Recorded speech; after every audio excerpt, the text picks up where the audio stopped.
Hello everybody and welcome back to our channel. My name is Karen and I am a mother of 5, soon to be 6. I am currently 24 weeks pregnant with our second little girl. We have 4 boys in a row and then 2 little girls. And our kiddos are currently wrapping up a year of school. They are in public school currently. But one thing that I really have missed and would love to start back up, and it's something that we did do when we homeschooled, were read alouds. So what I've decided to do is kind of do seasonal read alouds. Obviously this is the beginning of May.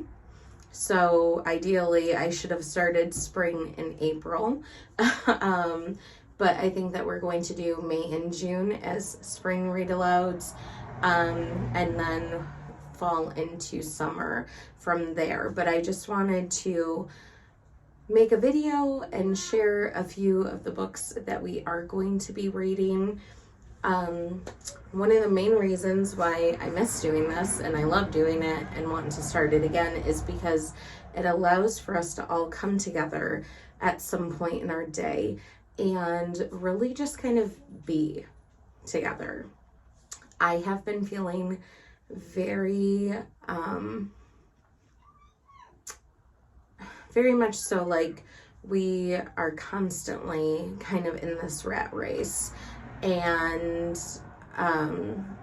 we have a 13-year-old, an almost 11-year-old, an almost 9-year-old, a currently 6-year-old who will be turning 7 this year, and a 3-year-old that will be turning 4.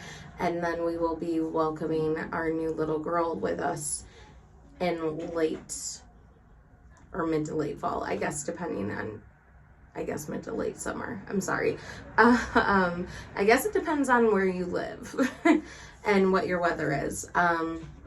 But the end of August, mid to end of August. So,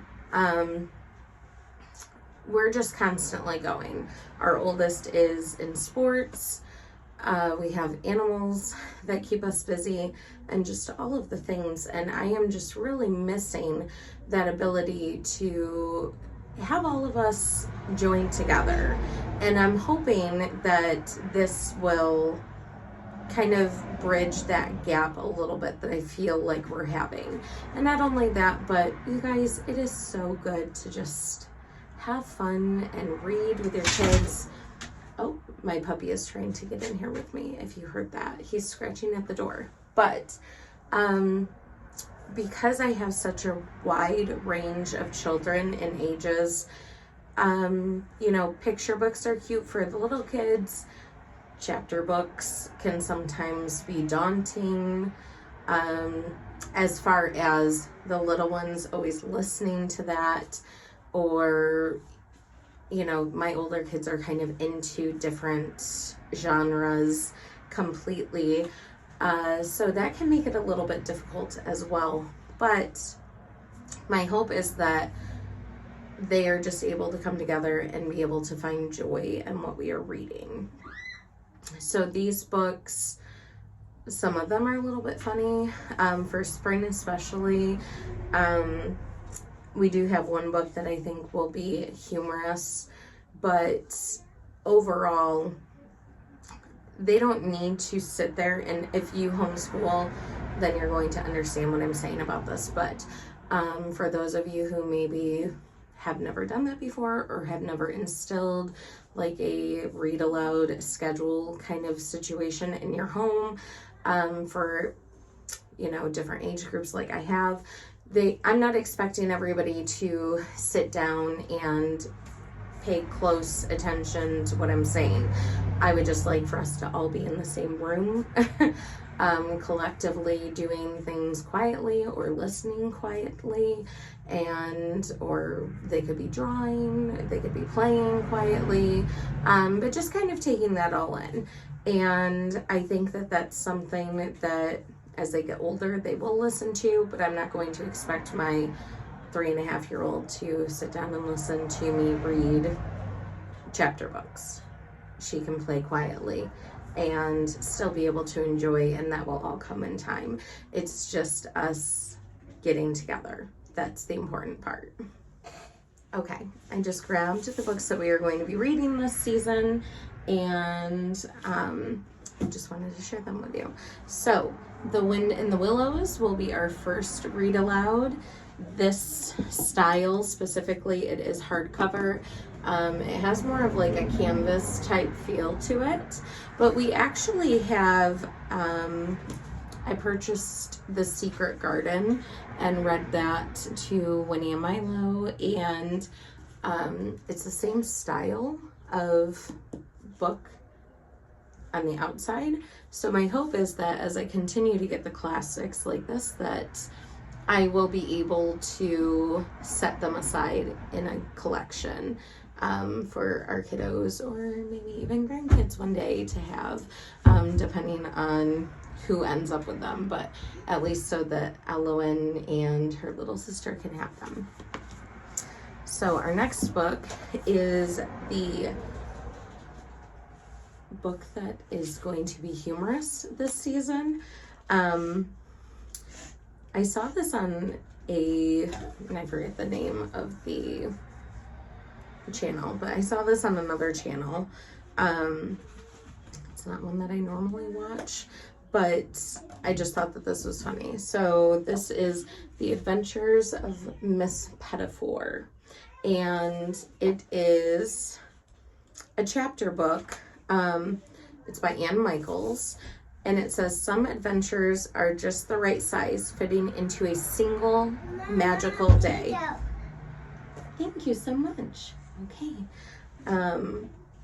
And these sorts of adventures are the kinds that Miss Pettifor had. Meet Miss Pettifor, baker, adventurer, cat lover, reader, stamp collector, and storyteller, and her multitudinous cats in this episodic, begging to be read aloud, illustrated chapter book. Its comedic irreverence and spirited play with words, names, and pirate lore will remind readers of Mary Poppins and Pippi Longstocking. So that's the one review that I did see when I looked it up online, was that she has a bunch of cats. And I just saw that in the front of the book, it actually has a few, it has all of the cats listed, but it not only gives their names, but a little bit of a description about it.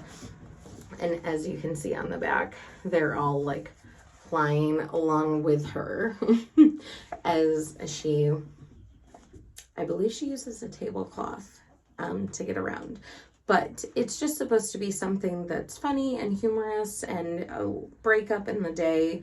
And especially after reading a classic, I thought that this would be really good to kind of pop in. And I'm excited for this one, honestly. I think that it is going to be funny. And I'm excited to see, especially my littles, kind of listen to that aloud. So the last book for this season is going to be by Lynn Kelly, and it is called Song for a Whale. So this is another book that I heard about, and I'm excited about this one because I think that this will also be interesting if Elowen listens along with it, she may be interested in it as well. But I think that my other kids are really going to grasp onto this one. Milo and Reese, but Milo especially, loves the wildcrafts and learning about all sorts of animals. So anything like bug or animal related, he is probably really going to be into.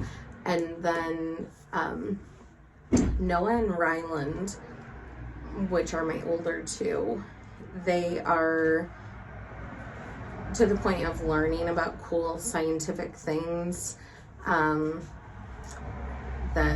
they are animal lovers too, and grew up on the Wildcrafts and PBS Kids and things like that. But I just think that overall this will be pretty grasping for everybody. So this says, in a sea of people be you.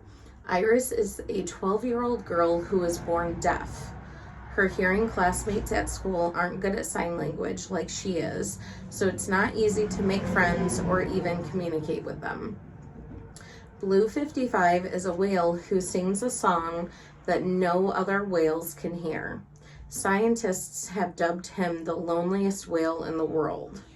When Iris learns about Blue 55 in science class, she knows exactly how he must feel and comes up with an idea. She's going to sing back to him. Will the loneliest whale in the ocean finally be heard? And can Iris show a little determination can make big waves?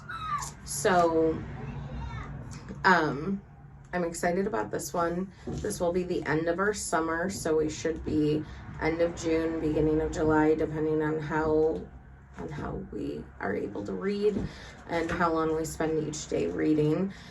And I'm not going to, ideally I would love to read a chapter a day, but in all reality, that's probably not going to be a possibility with our sports schedule right now.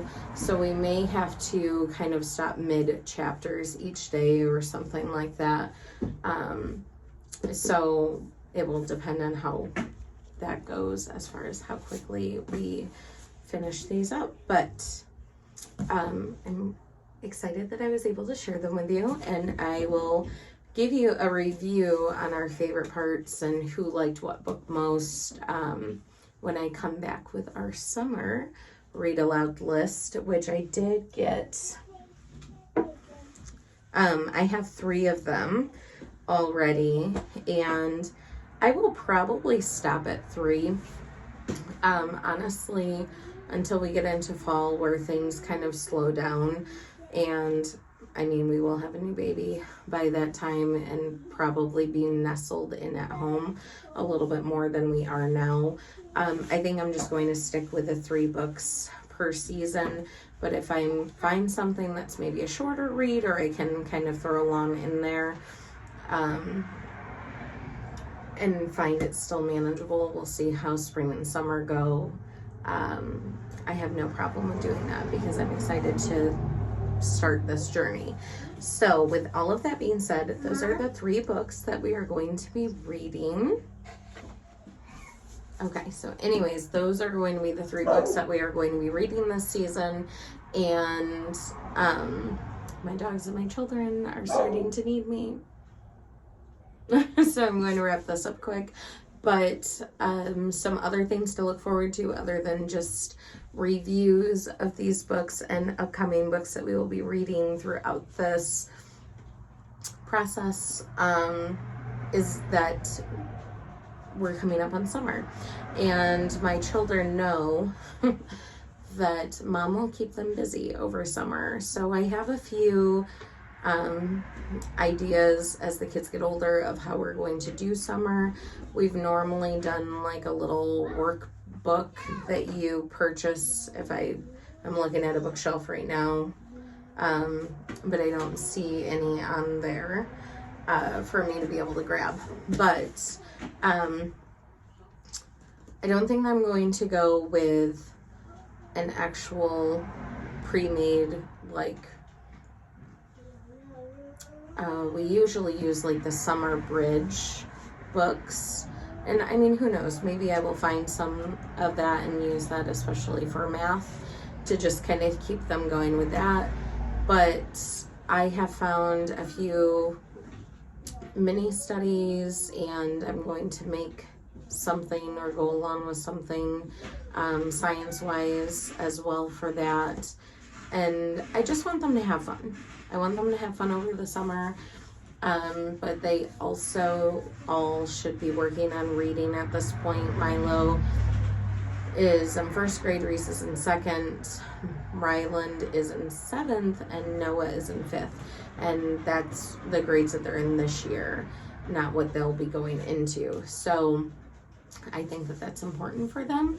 So I have an idea for them to be able to work like the bigs together and the littles together, which is how we break up our boys or our kids in general, is the bigs and the littles.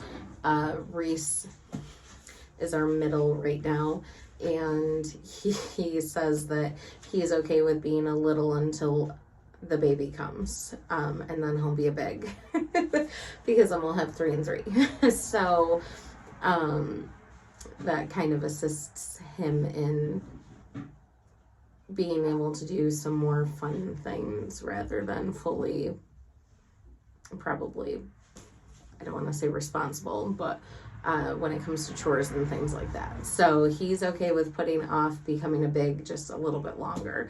But thank you so much for popping in and hearing our read aloud suggestions, and I'm excited to share them with you, share what we thought, and look back next season for our next video. Thank you.